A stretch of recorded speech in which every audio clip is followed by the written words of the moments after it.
Yesus, Kau sungguh baik.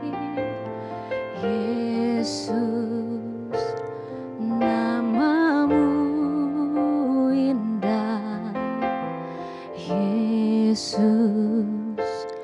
ku cinta Kau selalu, ku tinggikan, ku agungkan selamanya. Yesus, Kau sungguh baik. Yesus, namamu indah. Yesus, ku cinta Kau selalu, ku tinggikan, ku agungkan selamanya. Ku mau memujimu, ku selalu pujimu, ku mau menyembahmu, ku selalu sembahmu. Kau yang layak terima semua pujian, kemuliaan hanya bagi Tuhan.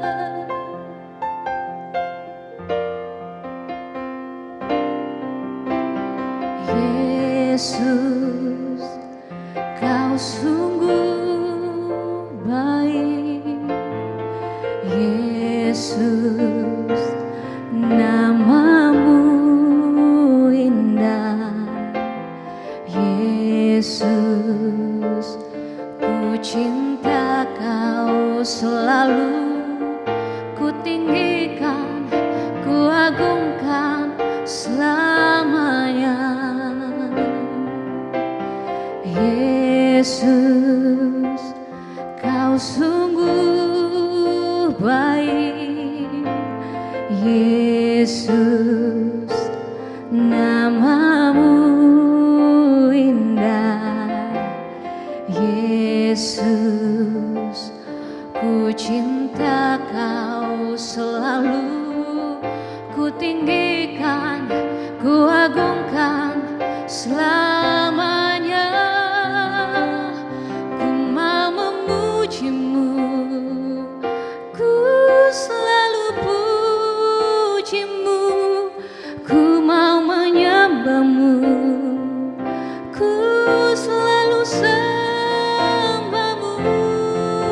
Kau yang layak terima semua pujian, kemuliaan hanya bagi Tuhan.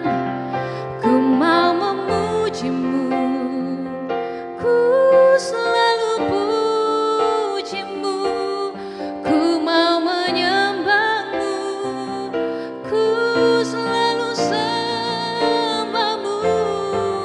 Kau yang layak terima semua pujian, kemuliaan hanya bagi Tuhan. Kau yang layak terima semua pujian, kemuliaan hanya bagi Tuhan.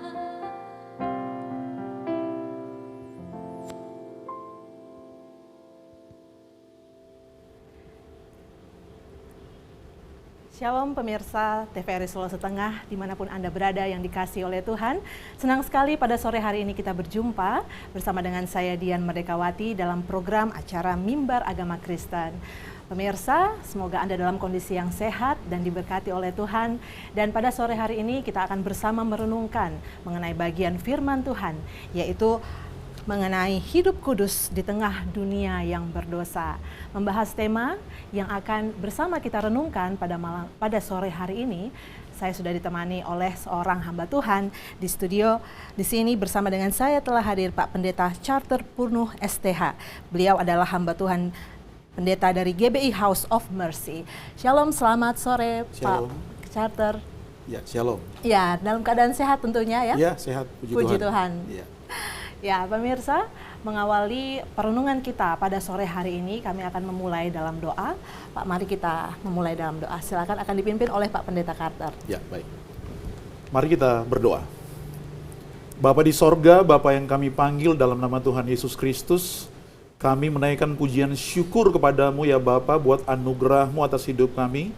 Sore ini kami ada di tempat ini, di hadapan seluruh pemirsa TVRI yang ada di rumah mereka masing-masing. Kami ada di tempat ini Tuhan, kami rindu berbagi firman Tuhan kepada kami semua. Kami rindu merenungkan kebenaran-kebenaran-Mu, supaya Tuhan kami boleh hidup dalam kebenaran, dan kami percaya kebenaran-Mu akan memerdekakan kami, kebenaran-Mu akan membebaskan kami, akan menolong kami, supaya kami semakin hidup berkenan di hadapan Tuhan.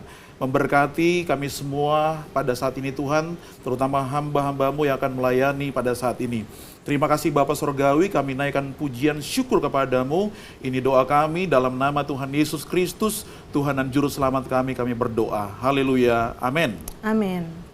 Ya, Pak Pendeta Carter, seperti tadi yang sudah sampaikan, tema yang pada sore hari ini akan kita renungkan bersama adalah mengenai hidup kudus di tengah dunia yang berdosa. Bagian pembacaan firman Tuhan yang terambil pada sore hari ini adalah dari Kejadian 6 ayat 8 sampai 9. Kejadian 6 ayat 8 sampai 9, saya akan membacakannya untuk Anda, Saudara. Kejadian 6 ayat 8 sampai 9 dikatakan seperti ini. Tetapi Nuh mendapat kasih karunia di mata Tuhan. Inilah riwayat Nuh. Nuh adalah seorang yang benar dan tidak bercela di antara orang-orang sezamannya, dan Nuh itu hidup bergaul dengan Allah. Inilah yang menjadi nats perenungan kita pada sore hari ini. Pak Pendeta Charter, tema kita ini menurut saya adalah tema yang cukup berat, karena kita juga sebagai manusia terus berproses dalam pengudusan. Nah, kemudian Pak Pendeta Charter, kekudusan itu adalah kondisi yang, kalau dari ayat tadi, apakah kondisi yang kita dapat sebagai akibat dari hidup bergaul dengan Allah seperti tadi Nuh, ataukah kondisi di mana itu yang diberikan oleh Allah kepada kita? Iya, baik. Yang pertama saya ingin sampaikan kepada kita bahwa hidup dalam kekudusan itu adalah panggilan setiap orang percaya. Dalam firman Tuhan dikatakan bahwa kita dipanggil menjadi orang kudus. Apalagi kita hidup di tengah-tengah zaman yang dikatakan oleh firman Tuhan bahwa zaman ini adalah zaman akhir, di mana zaman ini sama persis dengan zaman Nuh. Waktu itu kejahatan secara moral, integritas, dan semua hal itu terjadi di mana-mana. Bahkan Nuh yang adalah keturunan ke-10 dari Adam, dia hanya seorang diri bersama dengan keluarganya yang benar-benar firman Tuhan berkata hidup dalam kebenaran dan hidup tidak bercela di hadapan Tuhan. Nah, tadi pertanyaannya apakah kekudusan ini adalah sebuah kondisi yang kita upayakan, ataukah ini sebuah pemberian dari Tuhan? Nah, saya mau jelaskan di sini seperti ini. Kekudusan itu ya ada prosesnya sebenarnya. Proses untuk hidup dalam kekudusan itu ada 3. Saya namakan proses hidup dalam kekudusan itu adalah pengudusan. Ya, pengudusan atau sanctification. Pengudusan itu yang pertama adalah pengudusan secara posisional atau status. Itu adalah pengudusan yang terjadi seketika di saat kita menerima Tuhan Yesus secara pribadi sebagai Tuhan dan Juru Selamat. Kalau hari ini Saudari Dian sudah menerima Yesus secara pribadi, itu mungkin sudah terjadi bertahun-tahun yang lalu, maka proses pengudusan posisional itu sudah terjadi. Dan saya bisa berkata kepada Dian bahwa Dian orang kudus, gitu. Saya pun adalah orang kudus, karena status saya, gitu. Kalau Rasul Paulus saat ini masih hidup dan dia menulis surat kepada kita, dia akan berkata begini, kepada jemaat orang-orang kudus yang ada di Palu, gitu. Kita disebut kudus bukan karena kita sudah melakukan kebenaran, belum tentu. Kita hidup kudus karena posisi kita. Dan ini adalah anugerah yang diberikan oleh Tuhan. Ini tidak ada usaha kita di dalamnya. Kita hanya meresponinya dengan percaya kepada kuasa salib dan kuasa kebangkitan Kristus, maka kita dipindahkan, kata firman Tuhan, dipindahkan dari kegelapan kepada terang Tuhan yang ajaib. Kita dulunya bukan anak Tuhan, kita sekarang disebut anak Tuhan. Seperti itu. Itu kekudusan posisional itu sudah terjadi pada masa lampau ketika kita terima Yesus pertama kali. Yang kedua, proses yang kedua adalah pengudusan progresif. Itu adalah pengudusan yang terjadi dari sehari ke sehari atas hidup kita. Itu bukan secara posisional, tetapi itu adalah bagaimana jiwa kita itu, pikiran dan perasaan dan kehendak kita itu bertumbuh dari hari ke hari menjadi serupa dengan apa yang Yesus inginkan. Seperti itu. Pengudusan yang progresif ini pun itu adalah inisiatif dari Tuhan. Roh Kudus diberikan kepada kita, firman Tuhan diberikan kepada kita, namun kita harus meresponinya dengan pertama bersedia dipimpin oleh Roh Kudus, yang kedua kita mentaati setiap firman yang Tuhan berikan kepada kita. Itu adalah pengudusan progresif. Kemudian yang ketiga adalah pengudusan prospektif. Prospek itu adalah sesuatu yang kita harapkan terjadi di masa depan. Nah, pengudusan prospektif itu akan terjadi ketika Tuhan Yesus datang kembali. Dalam firman Tuhan disebutkan di dalam 1 Korintus pasal yang ke-15, ya, dalam 1 Korintus pasal yang ke-15 ditulis di sana bahwa dalam sekejap mata, firman Tuhan berkata begini ya, dalam sekejap mata ketika bunyi sangkakala atau bunyi nafiri itu ditiup, maka Tuhan akan datang dan orang yang mati di dalam Tuhan akan bangkit dan kita semua akan diubahkan. Diubahkan maksudnya bagaimana? Diubahkan artinya kita tidak akan memakai lagi tubuh yang lama ini yang adalah pabrik dosa, dan kita akan dipakaikan tubuh yang baru, yaitu tubuh sorgawi atau tubuh kemuliaan. Itu terjadi seketika juga. Jadi pengudusan posisional terjadi seketika dulu waktu kita terima Yesus. Pengudusan progresif terjadi seketika ketika Tuhan Yesus datang. Namun pengudusan progresif itu terjadi setiap hari, dari hari ke hari. Seperti itu. Berarti Pak Pendeta Carter, kalau orang yang belum hidup baru atau belum lahir baru begitu, belum bisa mengalami pengudusan. Iya, orang yang belum dilahirkan kembali itu orang yang belum dikuduskan. Orang yang belum dilahirkan kembali adalah orang yang belum percaya sungguh-sungguh kepada Tuhan Yesus. Dia belum menerima Tuhan Yesus secara pribadi dalam hidupnya, dan Roh Kudus belum membaharui hidupnya. Seperti itu. Jadi dia secara posisional dia bukan orang kudus. Dia masih bersatu dengan dunia yang jahat ini, belum dipisahkan. Dipisahkan. Ya. Jadi makna kekudusan sendiri kalau dari Alkitab itu sebenarnya apa, Pak Pendeta Carter? Makna kekudusan dalam Alkitab, kudus itu kalau dari bahasa aslinya itu memiliki pengertian dipisahkan. Ya, kita dipisahkan, diambil dari kegelapan, diambil dari dunia ini, dan kita dipindahkan kepada terangnya yang ajaib. Jadi kita diambil dari kerajaan kegelapan masuk ke dalam kerajaan terang, gitu. Itu posisi kita, status kita. Baik. Ya, seperti bangsa Israel yang adalah umat pilihan Tuhan, Tuhan mengeluarkan mereka dari Mesir. Supaya mereka tidak campur dengan orang Mesir, mereka dikuduskan oleh Tuhan, dipimpin oleh Tuhan untuk melayani Tuhan dan beribadah kepadanya. Ya. Seperti itu. Nah, Pak Pendeta Carter, ini biasanya orang kalau kita bilang saya sudah lahir baru dan dengan berani saya katakan bahwa saya orang kudus. Lalu kemudian tiba-tiba suatu hari ada orang melihat bahwa saya melakukan dosa, bicara kotor, tanpa sengaja tapi dalam hal ini. Nah, seperti apa? Nanti orang akan menganggap, kau ini munafik, kau bilang kau orang kudus, tapi kenapa hidupmu masih seperti itu, tidak beda dengan orang dunia? Iya, begini, orang kudus secara posisional atau secara status bukan berarti dia tidak bisa berbuat dosa. Kita masih bisa terjatuh dalam dosa. Namanya juga proses. Seperti seorang anak kecil yang diajar berjalan oleh ayahnya. Gitu. Ketika anak itu berjalan, dia akan terjatuh. Namun ayahnya akan berkata, wah anakku hebat, ayo bangkit, berdiri nak, lanjutkan lagi. Seperti itulah Tuhan dalam hidup kita. Dia adalah Bapa yang mengajar kita untuk hidup dalam kekudusan. Jadi secara posisi kita orang kudus, nggak apa-apa kita bilang kita orang kudus. Tetapi secara progres kita masih berproses untuk mengalami kekudusan yang sempurna. Seperti itu. Kita masih bisa terjatuh, tapi bukan boleh terjatuh. Oke. Bukan Masih boleh. bisa tapi masih bukan bisa boleh. tapi bukan boleh. Iya, berbeda Kita itu, Pak, bisa ya. terjatuh tapi kita tidak boleh tinggal di dalam dosa. Jatuh dalam dosa itu bisa terjadi, bisa saja terjadi. Tapi tinggal dalam dosa itu nggak boleh terjadi. Kalau kita belajar, misalnya kita belajar naik motor, waktu kita belajar tiba-tiba kita jatuh di got, gitu ya. Pasti kita akan langsung berdiri cepat-cepat naik di motor lagi untuk jalan lagi.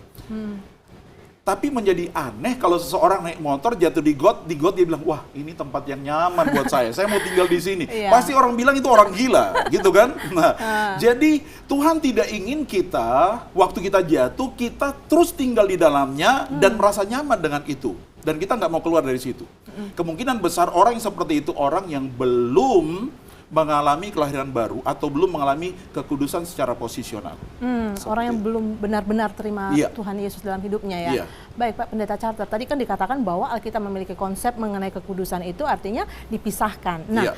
bicara soal memisahkan ini, biasanya orang-orang yang menganggap dirinya kudus justru jatuh dalam eksklusivitas. Iya. Menganggap bahwa saya terpisah dari dunia, saya tidak mau terkontaminasi dengan dunia. Jadi saya tidak mau pergi terjun ke dunia.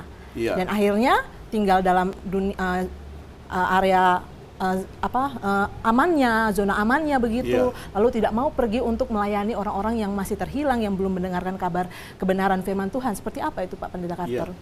Itulah yang saya namakan kekudusan orang-orang agamawi. Oke. Gitu. Orang agamawi, mereka itu menekankan kekudusan yang bisa kelihatan secara lahiriah. Memisahkan diri dari kelompok, memisahkan diri dari orang-orang di sekitarnya, dan tidak mau bergaul, sangat eksklusif. Itu orang agamawi seperti orang Farisi. Menekankan hal yang lahiriah. Tapi ketika Yesus datang, Yesus menekankan bukan hal yang lahiriah, tetapi dari dalam. Gitu. Kekudusan itu dimulai dari hati, bukan nampak secara lahiriah. Ya, seperti itu. Jadi, memang pada perjanjian lama, firman Tuhan berkata ketika seseorang menyentuh orang yang kusta atau menyentuh orang mati, dia jadi najis. Najis, benar. Tapi ketika Yesus datang, Yesus mengubah itu bukan lagi secara lahiriah tapi dari dalam. Karena itu waktu Yesus bertemu dengan orang kusta, dia jamah orang kusta sembuh. Oke. Gitu. Dia jamah orang yang mati bangkit. Demikian juga yang diajarkan kepada kita. Kita tidak lagi secara lahiriah melakukan hukum, tetapi dari dalam kita. Seperti itu. Sehingga kalau kehidupan memancar dari dalam, maka kehidupan akan mengalir di tubuh kita. Waktu kita jamah orang yang sakit, dia justru sembuh. Bukan kita yang terkontaminasi. Ya. Kita jamah orang yang mengalami banyak sekali pergumulan, kita tidak terkontaminasi, tapi kehidupan yang mengalir dari hati kita, itu yang akan memulihkan orang tersebut. Ya, nah saya jadi teringat ini mengenai konsep kekudusan yang ada di perjanjian lama ketika para imam akan masuk ke bait Allah. Mereka harus dalam kondisi yang benar-benar kudus, tidak najis, begitu memastikan diri Iya. mereka dalam kondisi yang kudus. Kalau mereka najis, mereka bahkan bisa meninggal di dalam Iya. bait Allah itu. Iya. Kalau perbedaan dengan apa yang Yesus ajarkan ketika Yesus datang, seperti apa tentang pengudusan itu? Ya, seperti yang saya katakan tadi, bahwa di perjanjian baru yang Yesus ajarkan bukan lagi secara lahiriah seperti orang-orang Farisi kan, mereka harus bersih dulu jasmaninya. Mereka harus memastikan bahwa mereka tidak menyentuh orang yang sakit, orang yang mati, atau orang yang berpenyakit kusta, atau tidak tinggal bersama dengan perempuan yang sedang pendarahan. Seperti itu. Jadi mereka memastikan tidak ada kecemaran secara lahiriah. Nah, karena itu Yesus menegur orang-orang Farisi yang berkata begini, murid-muridmu makan dengan tangan tidak dibasuh. Yesus berkata, apa yang masuk itu tidak menajiskan orang, tapi apa yang keluar. Iya. Bukankah dari dalam hati orang muncul segala pikiran yang jahat, semua kekhawatiran, percabulan, kenajisan, itulah yang menajiskan orang. Jadi Yesus mengubah semua itu bukan lagi secara lahiriah, tapi dia mengubah konsepnya dari dalam keluar. Bukan dari luar ke dalam kekudusan itu, tapi dari dalam keluar. Artinya memang lahir baru itu mulai dari dalam, Iya. kemudian kita keluar Iya, begitu betul. ya. Baik Pak Pendeta Carter, bagi kebanyakan orang konsep pengudusan itu adalah menjadi orang yang baik secara moral. Nah kita teringat tadi seperti apa yang Pak Pendeta Carter katakan mengenai orang Farisi, yang mereka berdoa di perempatan-perempatan agar dilihat orang begitu. Nah kekudusan yang dinyatakan oleh Alkitab tadi itu memang dari dalam seperti yang Pak Pendeta Carter Iya. katakan. Artinya, tapi itu juga harus terlihat bukan? Iya, iya, Kepada orang lain pun juga harus merasakannya. iya.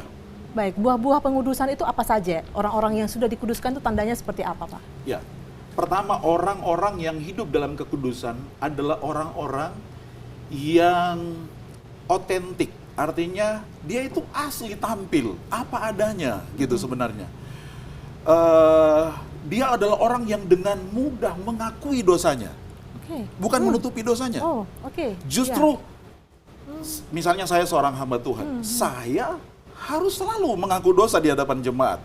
Bahwa saya itu seperti ini. Saya tidak mau melihat jemaat itu, saya tidak mau jemaat melihat saya, wih, Kak Carter ini kudus sekali dalam itu. Kata-katanya diatur, Ya. semuanya diatur. Padahal mereka tidak tahu di rumah saya seperti apa. Karena itu saya sering berkata bahwa, ayo datang ke rumah saya supaya kalian tahu siapa saya. Saya tuh sedang berjuang sama seperti saudara.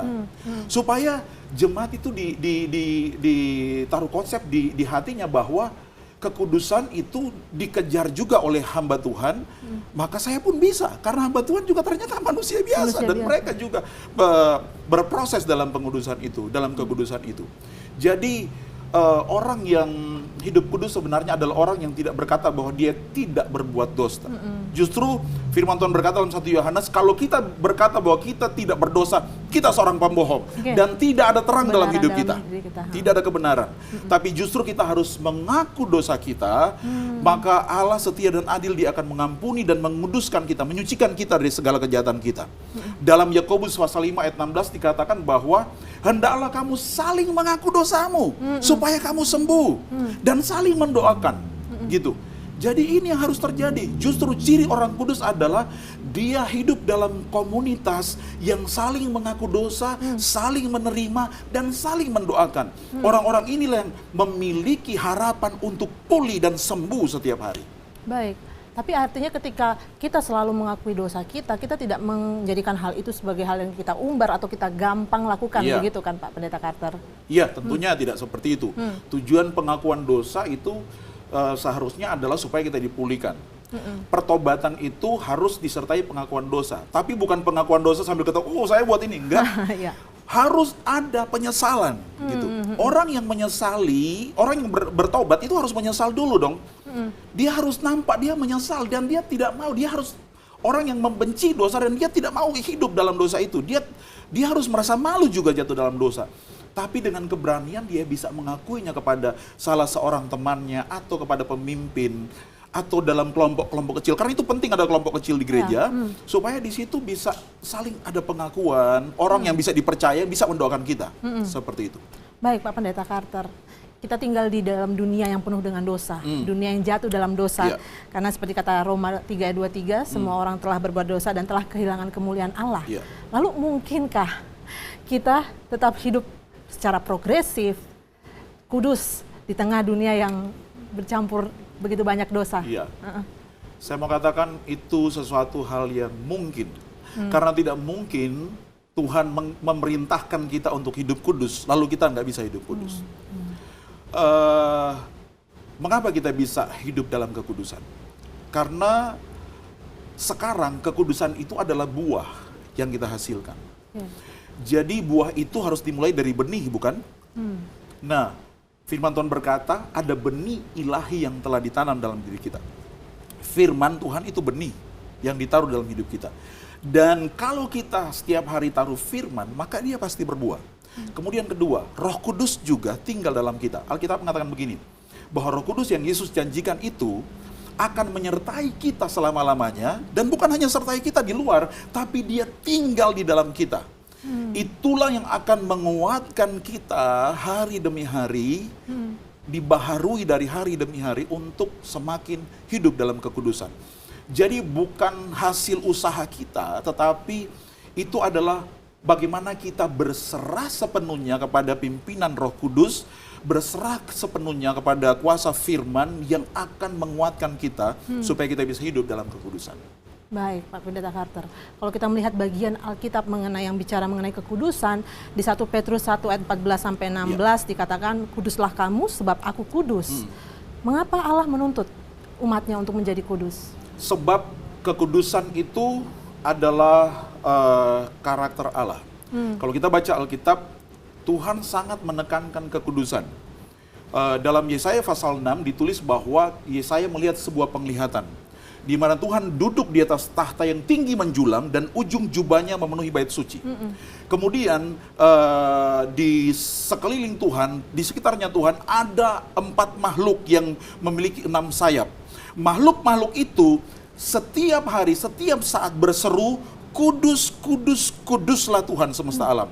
Kata kudus ini diulangi 3 kali. Ya. Berarti Tuhan benar-benar Tuhan yang kudus. Dan kita kan, Tuhan mau bersatu dengan kita. Sebab Yesus berkata, aku pergi kepada Bapa dan menyiapkan tempat di rumah Bapa untukmu. Dan aku akan datang untuk membawamu ke sana, supaya kita tinggal bersama Yesus, tinggal bersama dengan Bapa di sana. Bapa kudus, maka kita pun harus kudus. Gitu. Ini sesuatu yang tidak mungkin terjadi tanpa anugerah, tanpa salib Yesus, tanpa penebusan yang dilakukan oleh Yesus kepada kita. Seperti itu. Jadi kita harus hidup kudus karena ini perintah Tuhan buat kita. Karena kita akan tinggal dengan Tuhan kita sampai selama-lamanya. Iya, saya jadi teringat dengan ayat di Ibrani 12 ayat 14, kejarlah kekudusan sebab tanpa kekudusan tidak seorang pun akan melihat Tuhan. Iya. Saya jadi teringat mengenai kisah Musa waktu melihat semak belukar, Tuhan mengatakan jangan terlalu dekat karena di sini kudus. Iya. Berarti memang kondisi kita harus kudus untuk bisa melihat Tuhan, Iya. untuk nanti ada dalam progresif, dalam yang akan datang, Iya. pengudusan yang akan datang. Kita harus berjalan dalam kekudusan setiap hari. Selama kita dalam pengudusan yang progresif, ya, kita belum sempurna. Nanti waktu Tuhan datang, baru kita disempurnakan. Baik. Seperti itu. Baik Pak Pendeta Carter, Ya. menarik apa yang menjadi perenungan kita pada sore hari ini. Namun pemirsa, kita harus jeda dulu mendengarkan pariwara berikut ini.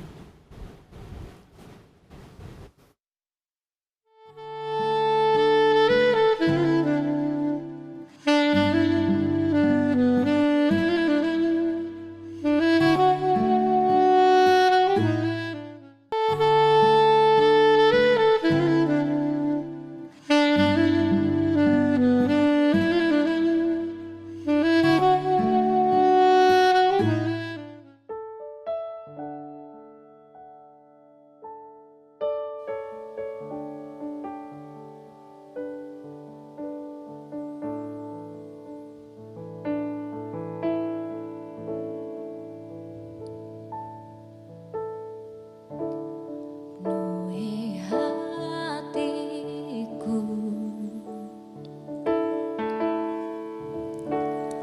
dengan hadir-Mu,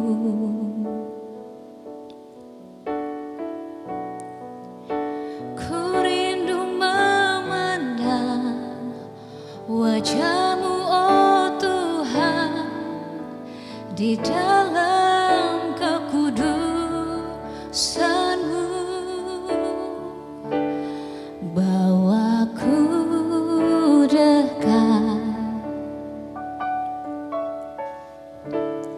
dengan hati-Mu,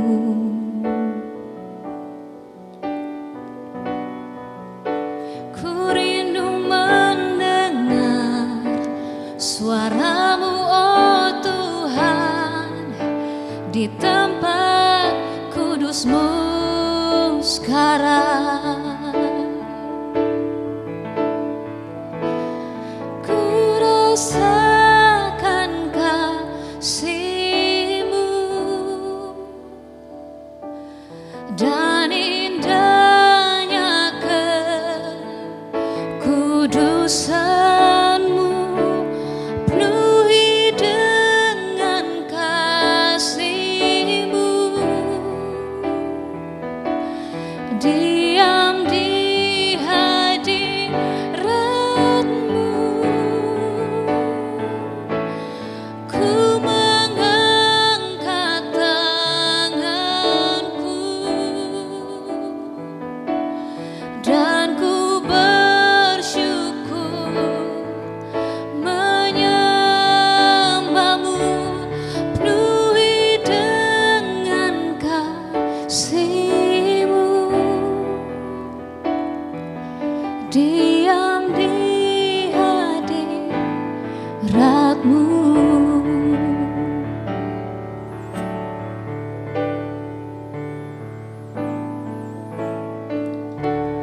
Penuhi hatiku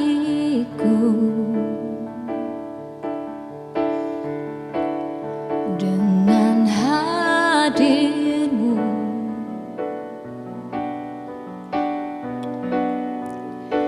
ku rindu memandang wajah-Mu, oh Tuhan, di tempat kudus-Mu sekarang. Bawa ku dekat dalam hati-Mu,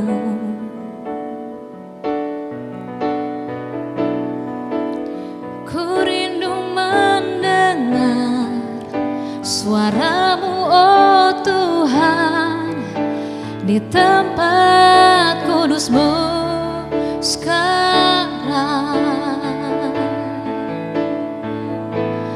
Ku rasakan kasih-Mu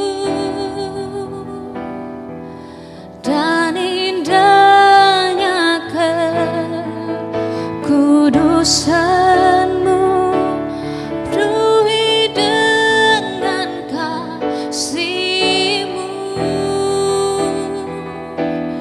diam di hadirat-Mu,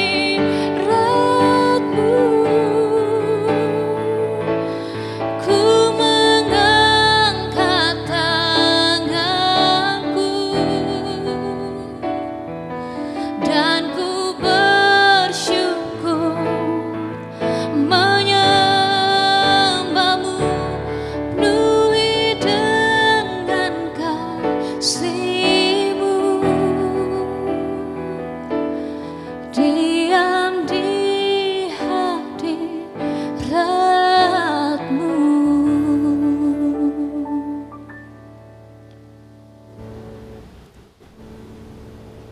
Ya, satu pujian yang memberkati kita pada sore hari ini, diam di hadirat-Mu, tadi dinyanyikan oleh Astrid dan diiringi oleh Samuel. Terima kasih, Tuhan Yesus memberkati. Pemirsa, menyambung perenungan kita pada sore hari ini masih mengenai tema kita, yaitu hidup kudus di tengah dunia yang berdosa. Pak Pendeta Carter, bagaimana kemudian kita bisa menjalani hidup yang kudus? Bagaimana itu yang disebut bahwa saya saat ini sudah mengalami progresif, mengalami hidup pengudusan? Ya,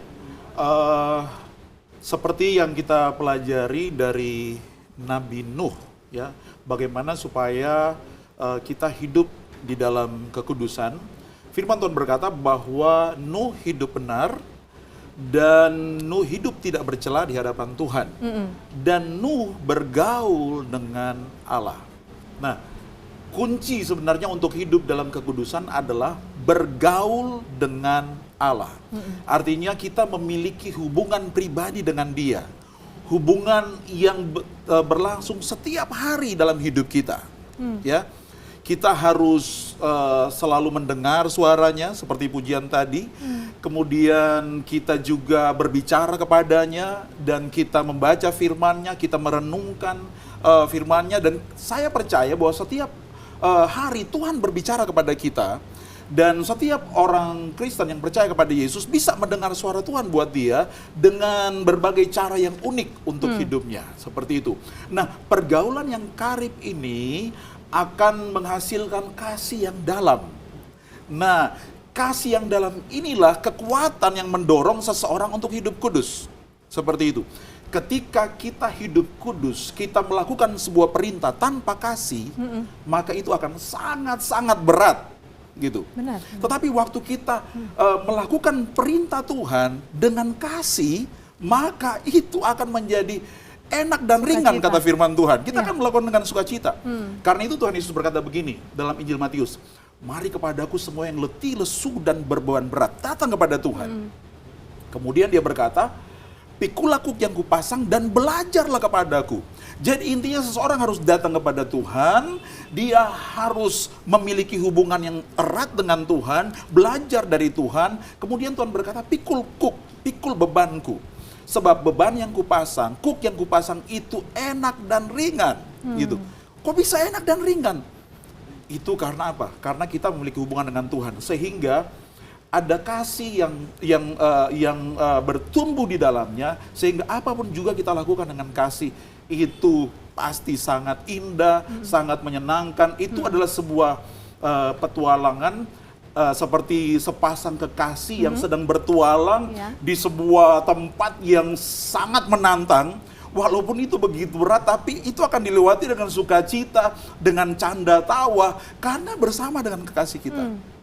Itu kuncinya untuk bisa hidup dalam kekudusan. Kemudian juga ketika hubungan terjadi, kita akan makin mengenal Tuhan.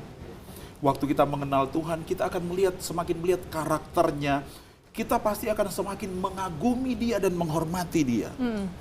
Seseorang yang kita hormati dan kita kagumi, apapun yang dia katakan, kita pasti suka bikin. Kita pasti mau melakukannya. Dan perintah-perintah Tuhan yang Tuhan berikan kepada kita, kalau kita kagum sama Dia, kita hormat dan kita kenal Dia, itu tidak akan menjadi sesuatu yang berat. Firman Tuhan berkata, "Perintah-perintahku itu tidak berat sebenarnya." Kalau kita punya hubungan dengan Tuhan. Jadi orang yang hidup dalam kekudusan itu adalah orang yang memiliki hubungan pribadi dengan Tuhan yang erat setiap hari. Setiap hari. Iya, seperti itu. Kalau misalnya ada seorang yang mengatakan dirinya sudah lahir baru, tapi masih belum memiliki kerinduan untuk membangun HPDT, misalnya hubungan pribadi dengan Tuhan setiap hari, apakah orang ini mengalami pengudusan atau seperti apa, Pak Pendeta Carter? Saya curiga orang ini belum benar-benar Belum lahir benar-benar, baru, ya? gitu. Sebab orang yang lahir baru itu seperti seorang anak yang baru lahir, secara otomatis dia akan nangis kalau dia tidak makan. Dia akan nangis kalau dia sedang haus, gitu. Orang yang lahir baru itu adalah seseorang yang akan selalu haus dan lapar akan firman Tuhan. Selalu rindu untuk mendengar suara Tuhan buat dia. Tapi kalau kita lihat kondisi kayak Nuh ya, Pak Pendeta Carter, dia hidup di tengah zaman yang memberontak dari Tuhan, yang tidak mau lagi menyembah kepada Allah yang benar.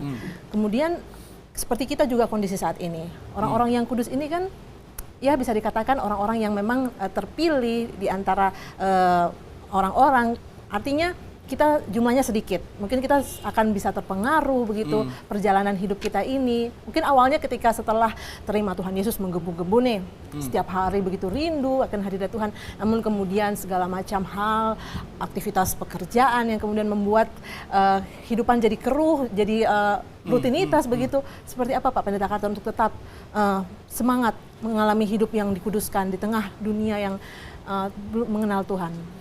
Pertama, kita percaya bahwa kita punya Bapa yang baik. Bapa di dunia ini aja perhatikan anaknya. Dia akan selalu lihat, oh anak saya sudah lain-lain ini kayaknya gelagatnya.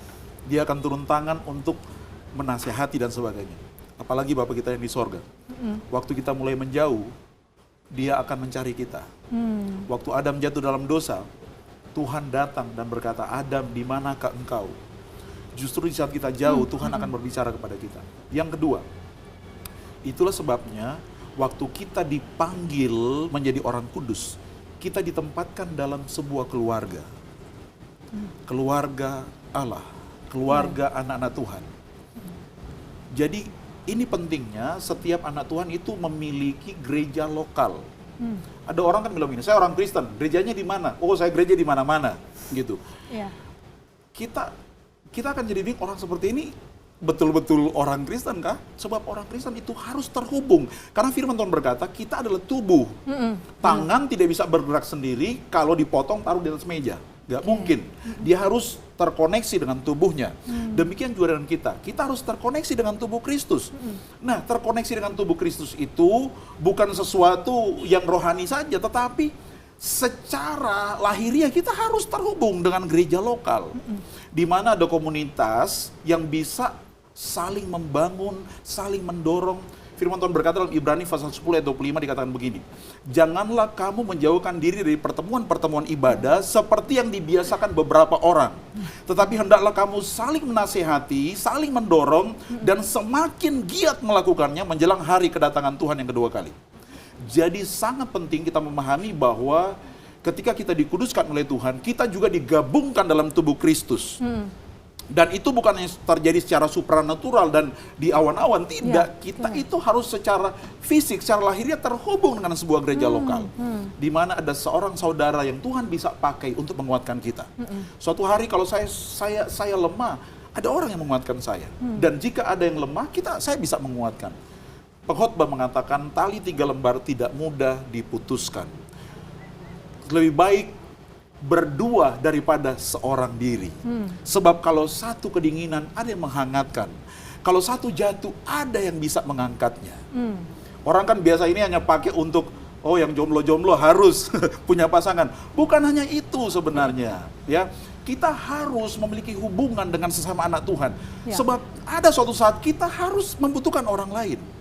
Kita sangat membutuhkan orang lain. Mungkin suatu saat ketika kadar penderitaan itu tidak terlalu menekan, kita masih bisa doa sendiri. Tapi di saat penderitaan yang kita alami membuat kita jatuh, kita sakit, kita butuh orang lain untuk menolong kita. Karena itu penting untuk hidup dalam komunitas anak Tuhan. Jadi begini, kita harus punya komunitas inti, yaitu sesama anak Tuhan, dan baru kita bisa keluar kepada dunia ini, kita bergaul dengan siapa saja, kita masuk dalam komunitas mana saja untuk bisa jadi terang. Ketika kita mulai tereduksi di situ jadi lemah, kita balik lagi. Kita dikuatkan, kita pergi lagi. Gitu caranya. Oke, kan selalu orang berpikir bahwa pengudusan ini just about me and God, hanya tentang aku dan Tuhan. Yang penting aku mengalami lahir baru, kemudian HPDT selalu setiap hari. Tapi ternyata pengudusan itu adalah panggilan kepada gereja juga, Pak Pendeta Carter. Iya, panggilan setiap orang percaya untuk terhubung dengan gereja lokal. Jadi artinya komunitas gereja pun dipanggil untuk mengalami pengudusan. Seperti itu. Baik, tapi kan sering sekali seperti tadi yang pertanyaan saya di awal ini, gereja justru ketika mereka mengalami bahwa mereka mengalami pengudusan, mereka tidak mau lagi untuk memberikan diri keluar. Itu yang saya pikirkan menjadi PR orang-orang Kristen pada saat ini, begitu Pak Pendeta Carter. Bagaimana menurut Pak Pendeta? Iya, itulah yang kami sadari ya sebenarnya. Ketika kita sudah nyaman di dalam, kita makin eksklusif, tidak peduli dengan orang lain. Padahal sebenarnya yang Tuhan inginkan adalah dalam pengiringan kepada Tuhan harus 3 hal yang terjadi. Ya, up itu hubungan kita dengan Tuhan, in hubungan kita ke dalam dengan sesama anak Tuhan, out hubungan kita dengan dunia. Karena kita dipanggil jadi garam dunia, bukan di garam gereja, garam dunia. Terang dunia bukan terang gereja, bukan? Betul juga itu Pak Pendeta Carter.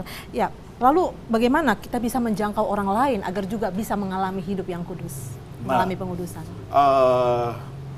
Pertama, kita tidak boleh eksklusif tentunya.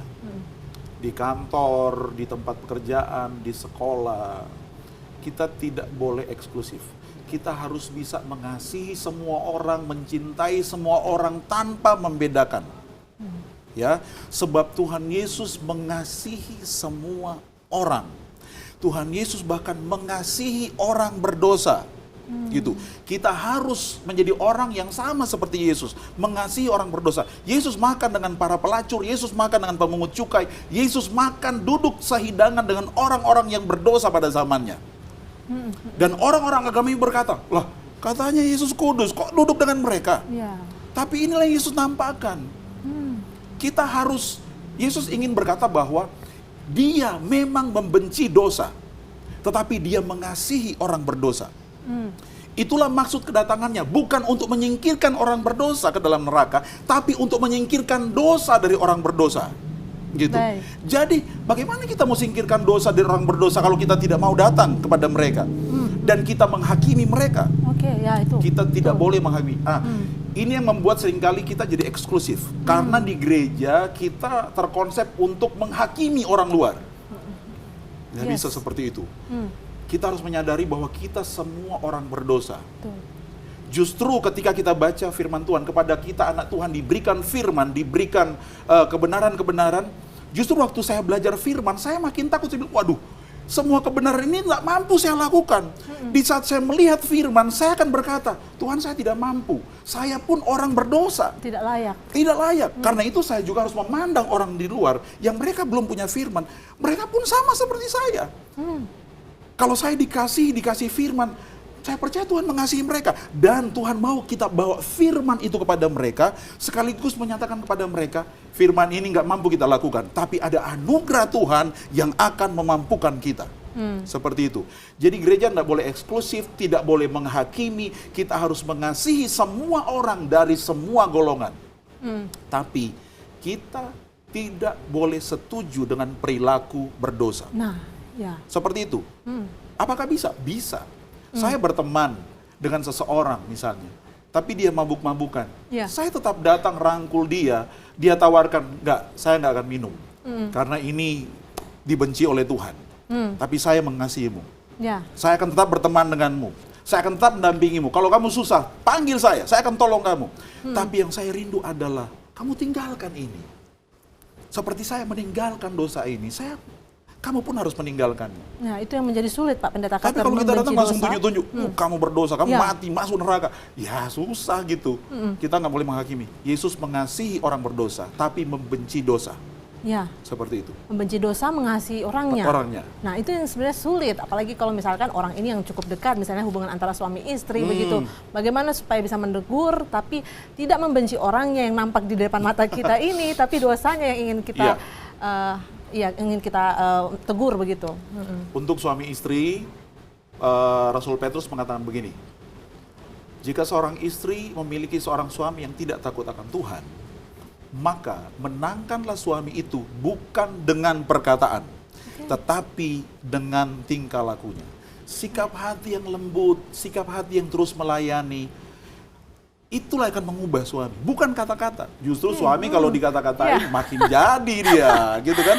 Tapi kalau istri tetap melayani, suami bingung, ini orang udah dikasih begini tetap melayani saya, itu gimana? Iya. Karena itu saya katakan tadi, melakukan perintah Tuhan bukan secara lahiriah, tapi dari dalam. Kalau dari dalam didorong oleh cinta Tuhan, maka kita akan ringan dan enak dan kita sukacita melakukannya. Baik, Seperti ya, itu. baik. Lalu Pak Pendeta, apa yang kemudian terjadi kalau kita hidup dalam proses pengudusan atau manfaat yang kita dapatkan? Nah, ini dia. Nah, kalau kita hidup dalam proses pengudusan, yang pertama yang akan terjadi adalah kita akan terus disempurnakan oleh Tuhan. Gitu. Tuhan mengasihi orang yang mau terus berproses bersama dengan Dia. Tuhan tidak menuntut kita sempurna hari ini, tapi Tuhan rindu melihat kita terus berlari mengejar kesempurnaan. Paulus berkata, aku meninggalkan yang di belakangku dan terus berlari mengejar panggilan sorgawi yang ada di hadapanku. Paulus berkata, bukannya aku sudah sempurna waktu aku mengatakan ini, tapi aku berupaya menggapainya, sebab aku yakin aku telah ditangkap oleh Yesus. Jadi orang yang berupaya menggapai kekudusan itu ditangkap oleh Tuhan. Seperti seorang anak yang berkata, papa saya mau pegang itu papa. Tangan anak itu nggak bisa sampai. Tapi karena itu anak itu mau, papanya angkat pegang. Bisa kan? Bisa. Ya. Senang. Begitu juga dengan orang yang hidup dalam kekudusan. Tangan Tuhan akan bersama-sama dengan orang yang mau berproses, mau berlari dalam kekudusan, dan tangan Tuhan sendiri akan membawa dia mencapai itu. Itu yang pertama. Sampai waktu Tuhan datang kita disempurnakan. Yang kedua, firman Tuhan berkata begini, kejarlah kekudusan, sebab tanpa kekudusan tidak ada seorang pun yang bisa melihat Tuhan. Waktu kita hidup kudus, kita akan melihat Tuhan berkarya dalam hidup kita. Tuhan berkarya dalam keluarga kita. Waktu seorang istri memiliki suami yang hidup tidak benar, tapi dia mau tetap hidup kudus, melayani suaminya dengan baik, firman Tuhan berkata, istri itu akan melihat Tuhan dalam rumah tangganya, dan Tuhan akan berkarya buat istri itu untuk suaminya, sehingga suaminya bisa diselamatkan. Seperti itu juga untuk misalnya anak-anak kita, seperti apa, kita layani aja dengan kasih, kita hidup kudus, jangan keluar kata-kata yang jahat dari mulut kita, maka Tuhan akan menyatakan dirinya. Tanpa kekudusan, tidak seorang pun dapat melihat Tuhan berkarya dalam kehidupannya. Tapi kalau kita hidup kudus, kita akan melihat Tuhan berkarya dalam hidup kita. Kemudian yang ketiga, firman Tuhan berkata begini, di dalam rumah Tuhan ada dua macam perabot. Ada perabot-perabot yang dipakai untuk tugas yang mulia, ada yang tugas yang hina. Ya. Dan Alkitab mengatakan dalam surat Timotius, kalau kita hidup dalam kekudusan, Tuhan akan pakai kita untuk menjadi perabot yang mulia. Wah, itu luar biasa. Tuhan telah menyediakan sebuah pekerjaan, tugas yang sangat mulia dalam dunia ini untuk setiap orang percaya. Namun dia pilih orang yang mau terus progres dalam kekudusan. Orang itu yang akan dia pakai. Karena orang seperti ini bisa dipercaya. Tuhan akan mempercayakan sesuatu yang berharga kepada orang yang bisa dipercaya. Kalau orang ini nggak bisa dipercaya, nggak mungkin Tuhan mempercayakan sesuatu yang berharga. Karena itu, ketika kita melayani Tuhan di gereja di mana saja, hidup terus dalam kekudusan, berupaya gitu. Walaupun kita belum mencapai semuanya, belum sempurna, kita terus berjalan dalam kekudusan. Saya percaya Tuhan akan menambah-nambahkan kepercayaannya kepada kita untuk melakukan tugas yang mulia di dalam ladangnya. Wow, Pak Pendeta Carter. Artinya hidup pengudusan itu bukan mengenai kita menuntut orang, misalnya seperti yang Pak Pendeta Carter sampaikan mengenai suami istri, tapi pengudusan itu kita menuntut diri kita sendiri untuk melakukan hal itu. Iya, seperti itu. Tanggung jawab berhenti di kita. Diri kita. Ketika kita melihat sesuatu yang tidak baik terjadi, kita jangan langsung menghakimi. Oh, ini karena ini. Kita harus bertanya dulu, Tuhan, apa tanggung jawab saya di sini? Karena kita tidak bisa memilih kita lahir di mana, kita ada dalam keluarga yang model seperti apa. Kadang-kadang orang, kenapa saya lahir dalam keluarga macam begini? Sebenarnya nggak perlu bertanya, ada maksud Tuhan di situ. Kita harus bertanya, Tuhan, apa maksudmu? Saya ada di sini. Dan Tuhan ingin berkarya lewat hidup kita untuk mengubah situasi-situasi di sekitar kita. Ya. Tadi waktu Pak Pendeta Carter juga menyampaikan mengenai perumpamaan anak yang ingin memegang ranting misalkan, kemudian ayahnya juga menolong. Artinya pengudusan itu cara kerjanya itu adalah dengan kita melakukan bagian kita dan Tuhan juga berinisiatif. Iya, betul. Jadi pengudusan itu inisiatif Tuhan. Iya, inisiatif Tuhan dan kita meresponinya. Tuhan kan berkata, ayo nak, jalan, hidup kudus gitu. Nah, waktu kita, Papa saya tidak mampu Papa. Papanya tolong. Gitu. Jadi Tuhan berinisiatif, Tuhan memerintahkan, Tuhan menjaga kita, Tuhan menolong kita, dan Dia membantu kita untuk berjalan dalam kekudusan dan kebenaran. Baik.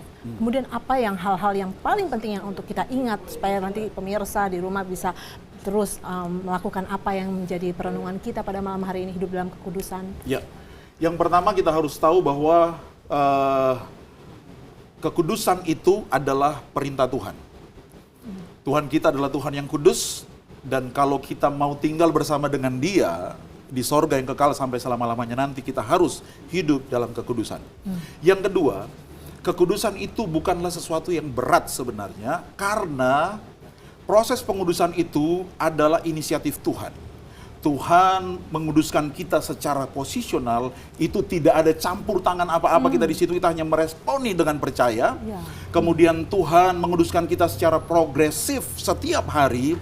Di situ benar-benar kuasa Tuhan yang bekerja, kita hanya meresponi dengan mengikuti pimpinannya saja. Tuhan bilang ke sini, kita ke sini aja, dan kita akan mudah melakukannya. Dan pada saat yang terakhir Dia akan menyempurnakan kekudusan kita waktu Dia datang, ya. Dan di saat itulah kita akan melihat benar-benar bahwa sebenarnya perjalanan hidup kita semua hanya anugerah Tuhan. Kita hanya percaya, mengikuti kehendaknya setiap hari, dan kekuatan dari Tuhan yang akan menguatkan kita untuk berjalan bersama dengan Dia. Baik. Seperti itu, supaya kita bisa hidup dalam kekudusan. Baik, begitu indah apa yang menjadi perenungan kita pada sore hari ini, bahwa hidup kudus itu sesungguhnya bukan hal yang berat, karena itu diawali dengan kasih kita kepada Allah yang membuat segala sesuatu kita jalani dengan sukacita. Lalu bahwa kekudusan itu adalah inisiatif dari Tuhan dan bersifat proses progresif, dan juga Allah menyempurnakannya ketika nanti di zaman akan datang, ketika Yesus datang kedua kalinya, maksud saya. Baik, luar biasa Pak Pendeta Carter, itu yang menjadi perenungan kita pada sore hari ini, dan semoga apa yang sudah disampaikan tadi bukan hanya habis didengar saja, tapi juga bisa untuk diingat dan dilakukan terlebih di tengah-tengah panggilan kita di tengah-tengah dunia ini. Pak Pendeta Carter, kita akan menutup dalam doa. Saya persilakan kepada Pak Pendeta untuk memimpin dalam doa. Mari kita tundukkan kepala, kita berdoa. Bapa di sorga, Bapa yang kami panggil dalam nama Tuhan Yesus Kristus, segala pujian, hormat, syukur kami naikkan kepadamu ya Bapa. Hari ini hamba berdoa secara khusus untuk setiap kami yang hadir di studio ini, maupun semua pemirsa yang ada di rumah mereka masing-masing. Kami berdoa bersama dalam nama Tuhan Yesus Kristus. Biarlah kebenaran firman Tuhan yang telah disampaikan, itu tertanam dalam hati kami dan berbuah-buah untuk hormat kemuliaan nama Tuhan. Mungkin ada di antara kami yang sedang hidup di dalam dosa, yang sedang jauh dari Tuhan. Hari ini kiranya tangan Tuhan menjangkau mereka dan membawa mereka kembali kepada Tuhan. Dan kami akan terus berjalan dalam kekudusan. Dan kami percaya ada berkat-berkat yang melimpah yang akan terjadi dalam hidup kami waktu kami mengejar kekudusan. Kami akan melihat Tuhan berkarya dalam hidup kami. Karena itu siapapun yang hari ini sedang mengalami pergumulan, biarlah kami mengambil keputusan untuk hidup dalam kekudusan, dan kami akan melihat Tuhan berkarya. Terima kasih Tuhan Yesus, kami mengucap syukur kepadamu. Berkati kami semua yang sudah melayani pada saat ini. Berkati juga TVRI Sulteng yang mengadakan acara ini Tuhan. Kami berdoa anugerah-Mu, berkat-Mu bersama dengan semua kami yang hadir pada saat ini. Terima kasih Bapa di sorga. Inilah doa kami naikkan pujian syukur kepadamu. Di dalam nama Tuhan Yesus Kristus kami berdoa. Haleluya. Amin. Ya, terima kasih Pak Pendeta Carter untuk pelayanannya pada sore hari ini bagi pemirsa TVRI Sulawesi Tengah mengenai tema kita, yaitu hidup kudus di tengah dunia yang berdosa. Pak Pendeta Carter Punuh STH, pendeta dari GBI House of Mercy. Sukses selalu dan Tuhan memberkati dalam pelayanan. Terima kasih. Baik pemirsa, tidak terasa kita sudah berada di akhir dari program Mimbar Agama Kristen. Semoga apa yang disampaikan dapat Anda ingat senantiasa dan terlebih lakukan di tengah-tengah dunia di mana Tuhan memanggil kita dimanapun berada. Dan di akhir kita akan mendengarkan pujian dari Astrid dan Samuel dengan pujianku bersyukur Bapa. Saya Dian Merdekawati, kita jumpa lagi dalam program Mimbar Agama Kristen lainnya. Shalom.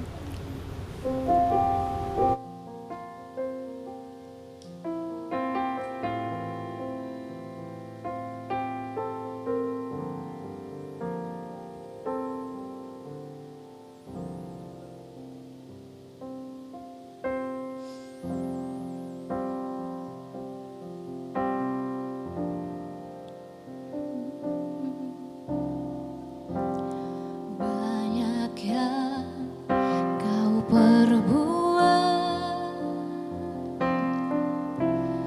di dalam hidupku. Rancangan indahmu terjadi di hidupku. Bapa yang mengerti segala yang ku perlu, kasih-Mu